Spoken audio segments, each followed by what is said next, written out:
Hi, I'm Guled Omar, coming to you from our newsroom at Humber's North Campus. Thanks for joining us. Here's what's making news this hour.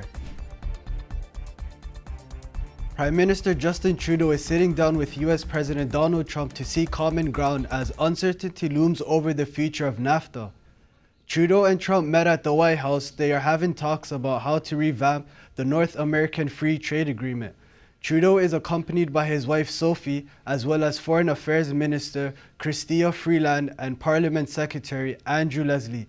Trudeau told a Summit for Businesswomen in DC last night that he views this meeting with the President as a continuation of their efforts to find ways to mutually benefit both countries. Tomorrow he'll travel to Mexico City to talk trade during his first official visit to Mexico. The death toll is rising as wildfires continue to rage across Northern California. At least 17 people have been killed as dozens of wildfires scorch wine country. The large and deadly fires have forced officials in Santa Rosa and Sonoma County to call for an evacuation. The wildfires, combined with the dry conditions of Cali and winds of over 80 kilometers per hour, have led to devastating destruction. The fires began on Sunday night and have already burned through over 100,000 acres of land and destroyed nearly 2,000 homes and businesses. Firefighters are still trying to put out the flames.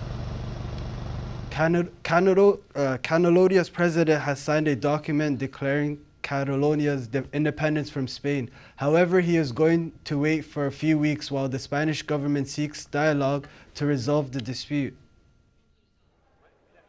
Catalonia's leader arrived at the regional parliament yesterday and signed a declaration of independence from Spain.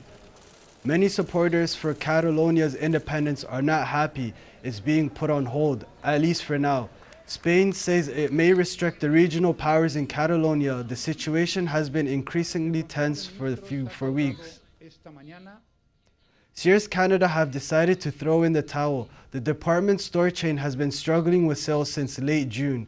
Closing means 12,000 people will be left jobless. Liquidation sales are scheduled to begin October 19th.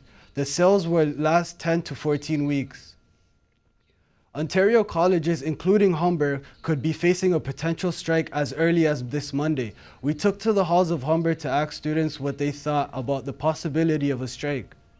I think it might affect me due to the professors not wanting to come and teach, and that would affect my grades and my learning. All that.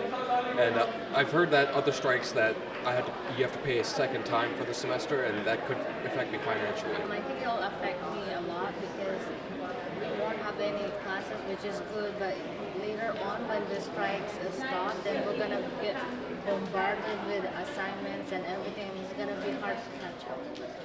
We need to have more communication about it from our dean and the rest of our faculty. It's been in the talks for weeks, and we only just got an email from our dean like this weekend, and they've set a date and still no email, still no communication, haven't heard anything about it. I need to know what's happening. Honestly, the strike is not needed. I feel like, honestly, like for us, we're not getting our money back. So I don't understand. You know what I mean? I feel like if there's a strike happening, we should be getting our money back. I mean, I'd honestly be totally fine with some time off. I think we owe it. I think, the weather's nice still, so let's just kick back. The only thing that I would be bothered by is if they don't deal with it well. Like, if we get 2 weeks off because they're striking, I want to see them make up those 2 weeks. We are going to take a quick break. Still ahead, the latest in sports. But first, Victoria Sheba has a preview of her 3-day forecast. Rainy day here in Toronto. Don't expect to see too much sun for the next few days. Your 3-day forecast is coming up right after the break.